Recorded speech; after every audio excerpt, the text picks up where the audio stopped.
ሰላም ጤና ይስጥልን የቻናሉ ቤተሰቦች እንደምን ቆያችሁ? በዛሬ ቆይታችን ዛሬ ምን ሰራው የሚል አስፈላጊ ትምህርት እንማራለን። እስከ ፍጻሜ ድረስ ቆይታ እንድታደርጉ የአክብሮት ግብዣዬ ነው።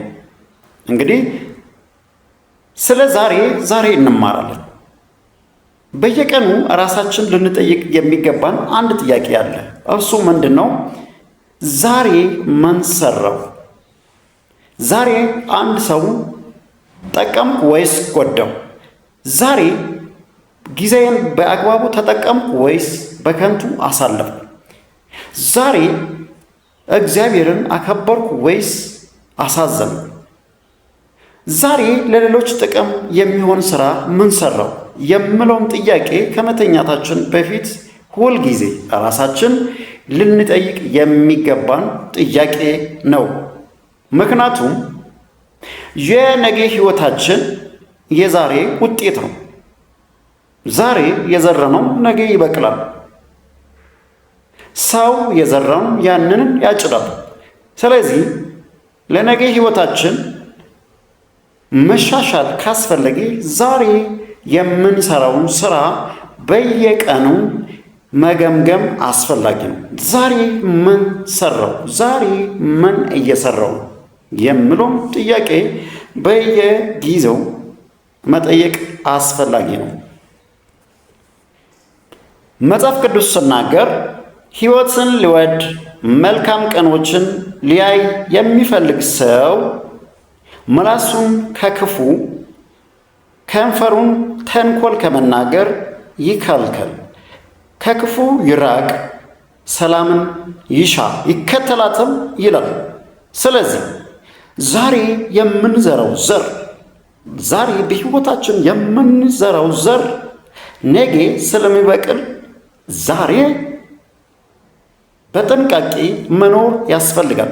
ወዳጄ ይህን ድምፅ የምትሰማ ወይም ይህን ድምፅ የምትሰሚው አንቺ ዛሬ ምን እየሰራች ነው? አንተ ዛሬ ምን እየሰራ ነው? የነገ ህይወታችን የዛሬ ውጤት ነው። ሰው የዘራውን ያንን ያጭዳል። አንድ ሰው አሜኬላና እሾህ ዘርቶ ስንዴ ወይም ገብስ ሊያጭድ አይችልም። ምክንያቱም ሰው የዘራውን ያንን ያጭዳል ማለት የሰራውን የእጅን ስራ ታገኛለህ።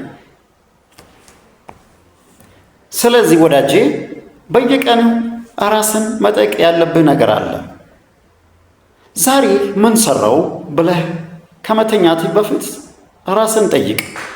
ዛሬ ለሌሎች የሚሆን ጥቅም ወይም ለሌሎችን የሚጠቅም ስራ ምን ሰራው? ዛሬ በምንስ እግዚአብሔርን አከበርኩ ወይስ ዛሬ እግዚአብሔርን አሳዘንኩ ወይ ብለን ራሳችን በየቀኑ ልንጠይቅ የሚገባን ጥያቄ ይሄ ነው። ምክንያቱም ዛሬ በሕይወታችን የዘራነው ነገር ነገ መብቀሉ አይቀርም። የሚበቅለው መልካም ፍሬ መሆን አለበት። እግዚአብሔር ዛሬን ለእኛ ስጦታ አድርጎ ሰጥቶናል። ስለዚህ ዛሬን በአግባቡ መጠቀም የእኛ ድርሻ ነው። ዛሬን በአግባቡ ከተጠቀምን የነገ ህይወታችን የተሻለ ይሆናል። ዛሬ በህይወታችን የምንዘራት ዘር ነገ ትበቅላለች። ስለዚህ በየቀኑ ራሳችን ዛሬ ምን ሰራው ብለን መጠየቅ አስፈላጊ ነው። ከትናንትናው ስህተታችን ተምረን ነገን የተሻለ ለማድረግ በየቀኑ እነዚህን ጥያቄዎችን መጠየቅ ይኖርብናል። ሕይወትን የሚወድ መልካም ቀኖችን ሊያይ የሚፈልግ ሰው ምላሱን ከክፉ ከንፈሩን ተንኮል ከመናገር ይከልክል፣ ሰላምን ይሻ ይከተላትም የሚለው ጥቅስ ለዚህ ነው። ዛሬ የምንሰራው ስራ ለነገ ህይወታችን ወሳኝ ስለሆነ ዛሬ መልካም ሰርተን ነገ መልካም ነገር እንጠብቃለን። ዛሬ ሰውን እያስቀየምን፣ ዛሬ ክፉ እየሰራን፣ ዛሬ ክፉ ዘር እየዘራን ነገ መልካም ነገር መጠበቅ ራሳችን ማታለል ወይም መሸወድ ይሆናል።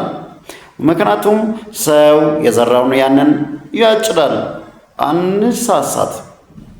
ዛሬ ክፉ እየዘራን ነገ መልካም ነገር መጠበቅ አያስፈልግም። ሰው የዘራውን ያንን ያጭዳል መልሶ።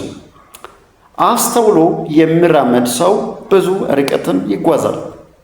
አስተዋይ ወይም ብልህ ሰው በየቀኑ እነዚህን ጥያቄዎችን ይጠይቃል። ዛሬ ምን ሰራው? ዛሬን ማንን ረዳው? ወይስ ዛሬ ማንን አሳዘንኩ? ዛሬ ጊዜዬን በአግባቡ ተጠቀምኩ ወይስ በከንቱ አሳለፍኩ? ዛሬ እግዚአብሔርን በምን አከበርኩ? እግዚአብሔርን ዛሬ ደስ አሰኘው ወይስ አሳዘንኩ? የምለውን ጥያቄ በየቀኑ እየጠየቀ በየዕለቱ አዲስ ነገር እየተማረ ከስህተቱ እየታረመ ራሱን የሚያሳድግ ሰው ብልህ ሰው ይባላል።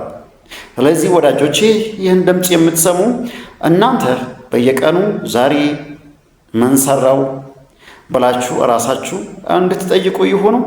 ስለተከታተላችሁ አመሰግናለሁ። ይህ ቪዲዮ ከተመቻችሁ ሳብስክራይብ በማድረግ ለሌሎች እንድታደርሱ የአክብሮት ጥያቄን አቀርባለሁ። አመሰግናለሁ።